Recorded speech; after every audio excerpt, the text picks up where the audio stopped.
मैं हूं शंकर आनंद। आज आपको मैं बताने वाला हूं कि जिस तरह से पीएफआई नाम की संस्था पर काफ़ी गंभीर आरोप लग रहे हैं और जिस तरह से इस मामले पर सर्च ऑपरेशन को अंजाम दिया जा रहा है, कई लोगों की गिरफ्तारी हो रही है, तो इसकी वजह क्या है। दरअसल पिछले कुछ समय के दौरान में जिस तरह से केंद्रीय जांच एजेंसी ईडी की बात करें या एनआईए की बात करें, तो इन दोनों एजेंसियों के द्वारा कई महत्वपूर्ण सबूतों को इकट्ठा किया गया था, कई महत्वपूर्ण आंकड़ों को इकट्ठा किया गया था और इस मामले में केंद्रीय खुफिया एजेंसी आईबी की भी भूमिका बेहद महत्वपूर्ण है। लिहाजा इन तीनों जांच एजेंसियों की जो महत्वपूर्ण भूमिका सामने आई है और उसके बाद कई महत्वपूर्ण इनपुट्स को और दस्तावेजों को इकट्ठा करने के बाद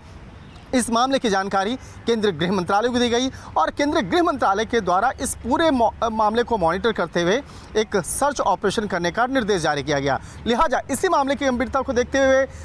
गुरुवार को जिस तरह से तकरीबन 150 से ज़्यादा लोकेशन पर सर्च ऑपरेशन को अंजाम दिया गया, इसके साथ ही तकरीबन 106 से ज़्यादा लोगों को गिरफ्तार किया गया। इन जो लोग हैं जिसकी गिरफ्तारी हुई है, उस पर जो आरोप है कि जिस तरह से पीएफआई संस्था के साथ में जुड़ करके जिस तरह से बाकायदा विदेश से काफ़ी फंड इकट्ठा कर रहे थे और फंड इकट्ठा करने के साथ साथ उसका दुरुपयोग भी किया जा रहा था और दुरुपयोग हो रहा था भारत विरोधी गतिविधियों को अंजाम देने के लिए। किस तरह से उस फंड का दुरुपयोग, इसके साथ ही जिस तरह से उसकी भूमिका है वो काफ़ी संदिग्ध नज़र आ रही थी। लिहाजा इसी मामले की गंभीरता को देखते हुए 106 से ज़्यादा लोगों को गिरफ्तार किया गया। इसके साथ ही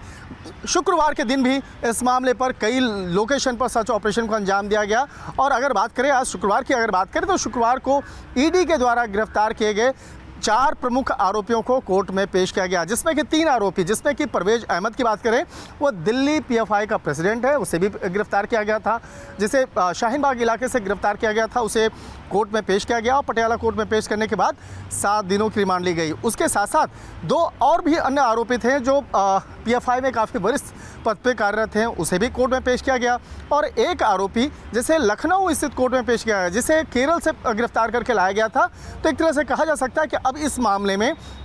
जितने भी आरोपी हैं उन तमाम आरोपियों के खिलाफ ज़्यादा से ज़्यादा सबूत को इकट्ठा करना ये जांच एजेंसी का काम है और जांच एजेंसी के लिए बहुत बड़ा चैलेंज भी है। लिहाजा पूरा कहा जा सकता है कि इस मामले में जांच एजेंसी काफ़ी सतर्कता से और एकजुटता से इस मामले की तफ्तीश में जुटी है और कहा जा सकता है कि आने वाले वक्त में इस मामले पर जाँच एजेंसियों के द्वारा और भी कई बड़े खुलासे किए जा सकते हैं। वीडियो जर्नलिस्ट नरेश के साथ शंकर आनंद, न्यूज़ 18 दिल्ली।